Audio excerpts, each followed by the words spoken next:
this is Pavlina from Pavlina's Kids Place.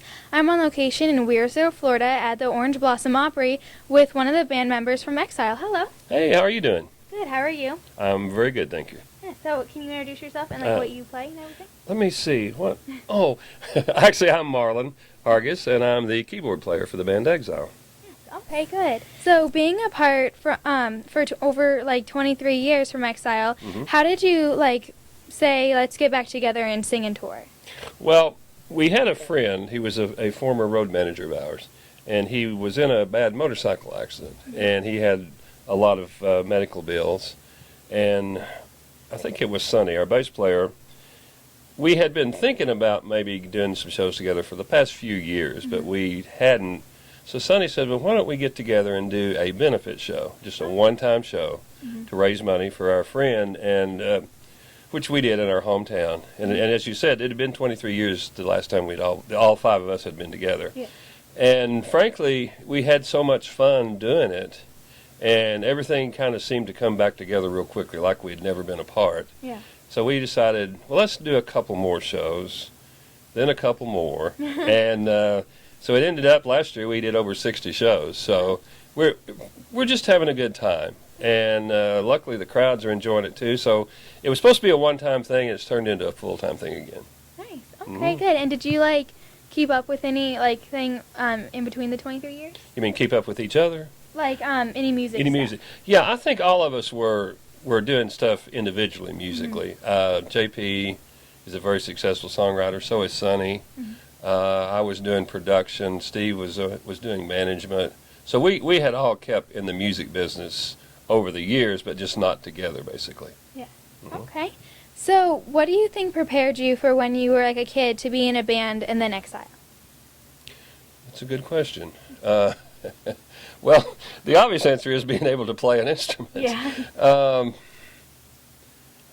That's very good. I've never been asked that question. I think just the love of music. When I was little, I just loved listening to records, and this is about the time the Beatles first came out. Yeah.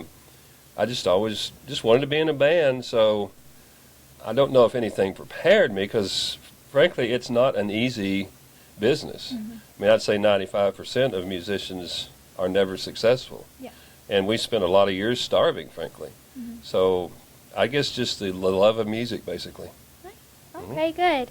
So kids have all kinds of obstacles growing up. What obstacles did you have, and how did you overcome them? Well, you're asking some good questions here. You're making me think. I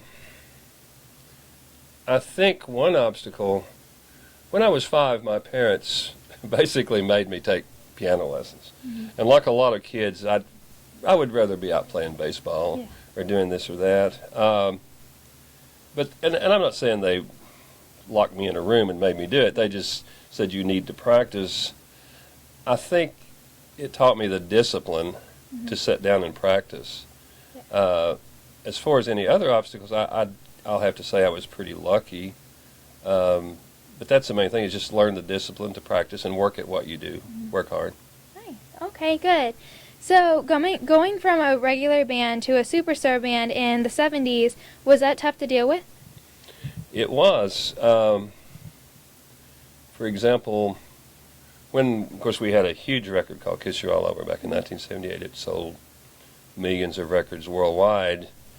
As an example, one week we were maybe playing in a little nightclub for 50 people. The next week we were literally filming a TV show for millions of people. Yeah. The hard thing to deal with, and we were relatively young then, in our late 20s, early 30s, is the fame comes on so quick you sometimes don't have the time to appreciate it. It just happens so fast you can't really think about it. Yeah. And I would say to any young person who is starting to have any success at anything, the main thing is take time to enjoy it, because it might not ever happen again. Yeah. We've been very lucky. We've had 2 or 3 chances to have a career, and now at our frankly older age, our main thing is we enjoy it. We just have a good time. So that would be my advice: enjoy it and have a good time. Good. Okay. So do you think that was a challenge? That's a challenge for talent now? Or? Well, the business has changed so much, it's hard to say.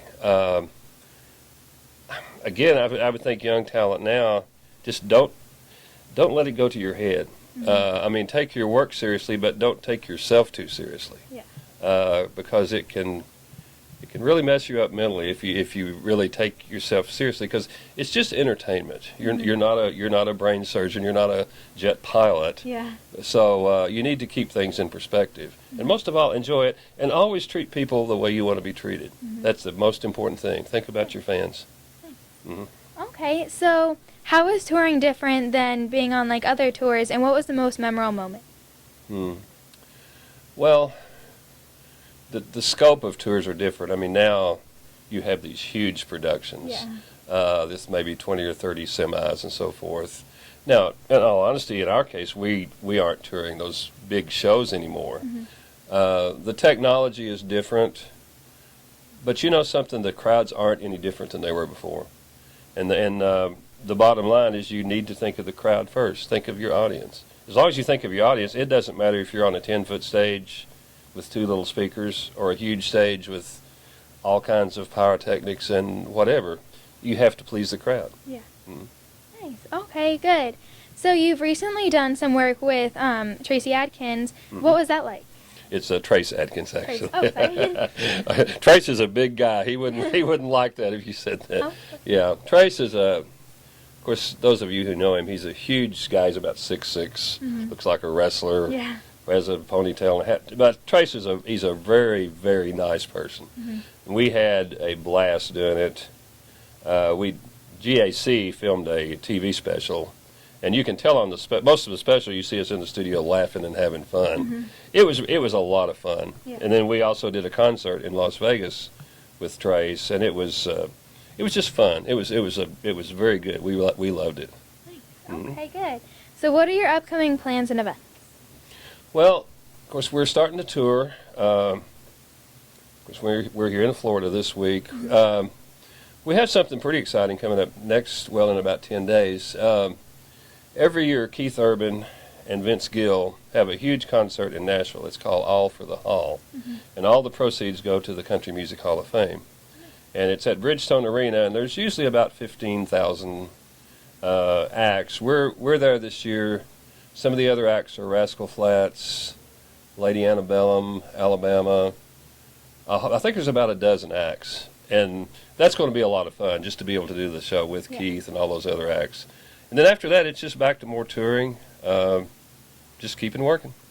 Nice. Okay, good. Well, thank you so much for talking to me. Well, thank you. It's a pleasure. And I have to say you had some great questions. You made it very difficult. Till the night closes in.